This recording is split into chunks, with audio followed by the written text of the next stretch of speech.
Michael lived a life of quiet repetition, raising his 6-year-old daughter Ellie in a sleepy suburban neighborhood.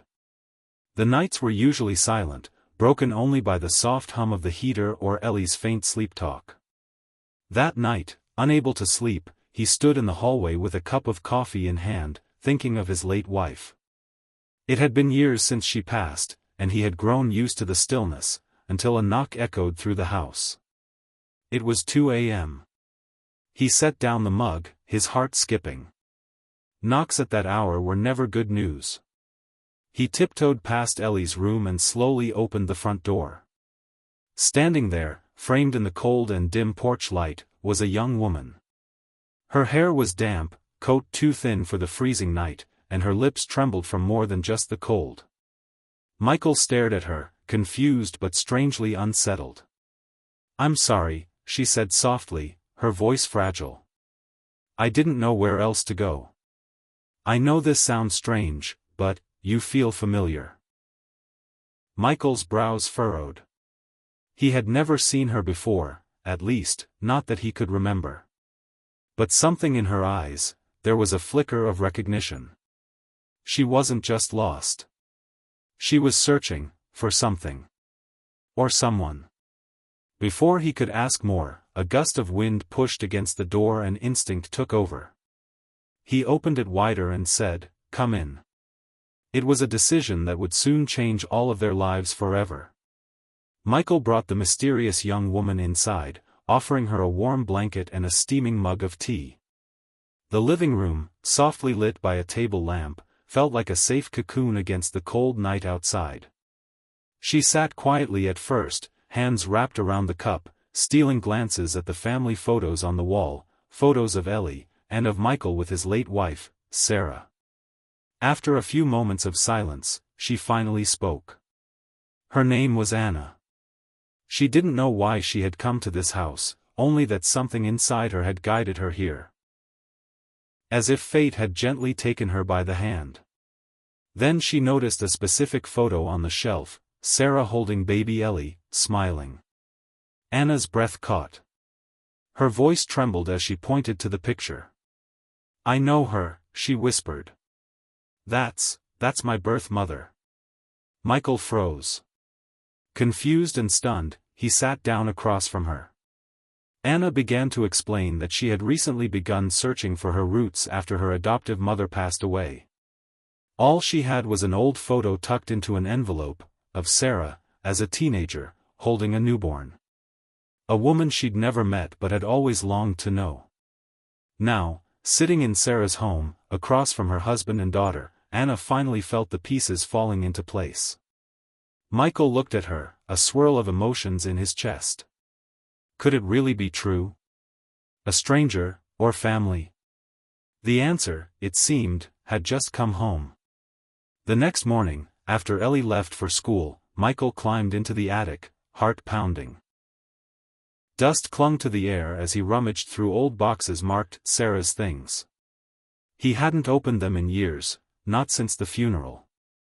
Finally, he found a small wooden box sealed with a delicate ribbon. Inside, wrapped in a faded scarf, was a letter.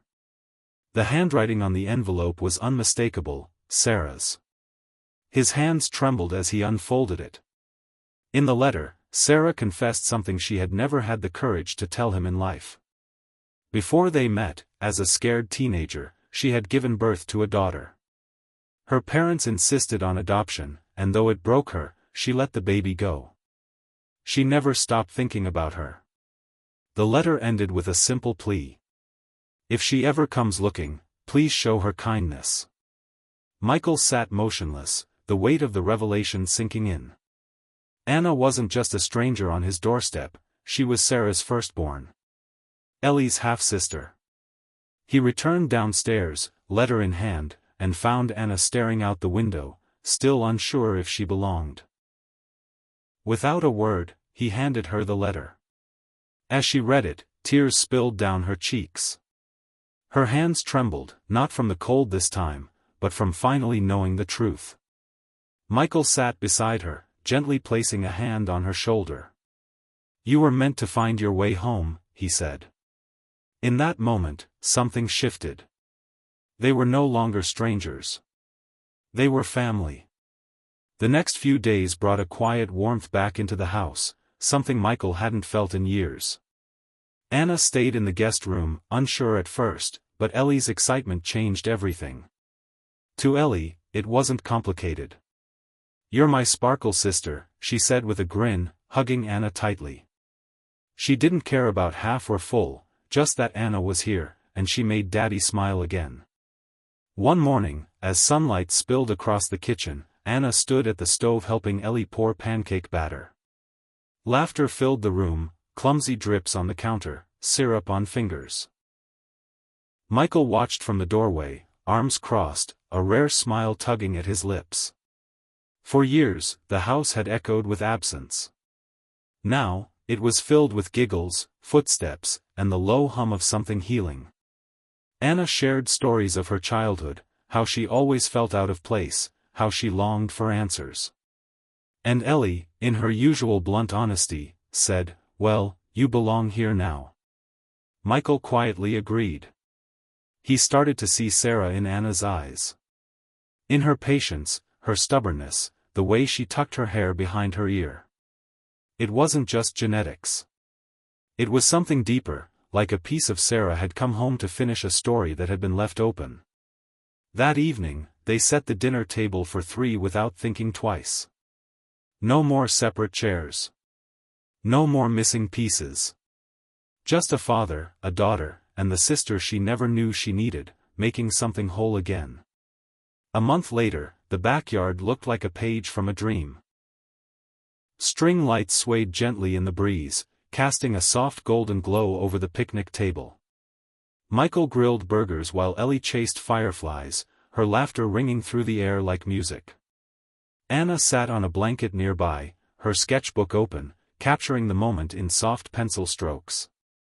She looked peaceful now, lighter, as if she'd finally unpacked a burden she didn't know she was carrying.